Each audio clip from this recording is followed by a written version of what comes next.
நண்பர்களே, இன்றைய பதிவுல நம்ம பார்க்கக்கூடியது பாத்தீங்கன்னா, யாருக்கு பல்வரிசை மிகவும் அழகாக இருக்கும் அப்படிங்கிறத பத்தி பார்க்க போறோம். பொதுவாங்க ஒருத்தருடைய ஜாதகத்துல அவங்களுடைய 2வது வீடு பாத்தீங்கன்னு சொன்னா அவங்களுடைய வாயை குறிக்குங்க. பொதுவா செவ்வாய் பாத்தீங்கன்னு சொன்னோம்னா வாயில் இருக்கக்கூடிய பல்ல குறிக்குங்க. ஒரு ஜாதகத்துல பொதுவாவே 2வது வீட்டுல பாவகிரகங்களான சனி பிளஸ் ராகு பிளஸ் கேது, இந்த 3 கிரகங்களுமே இருக்கக்கூடாதுங்க. இந்த 3 கிரகங்கள் இருந்துன்னு சொன்னா அவங்களுக்கு பல்லு அழகாக இருக்காது.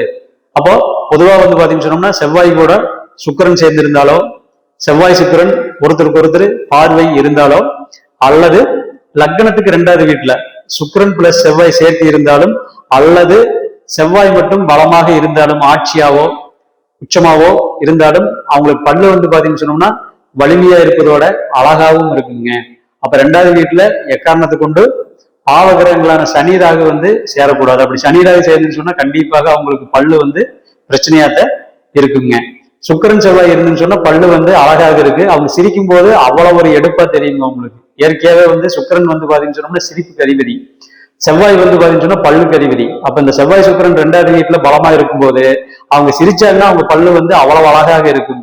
சிரிக்க சொல்லி கேட்டுட்டே இருக்கலாம், பார்த்துட்டே இருக்கலாம் அப்படிங்கிற மாதிரி எண்ணத்தை நம்மளுக்கு கொடுக்கும். நன்றி, வணக்கம்.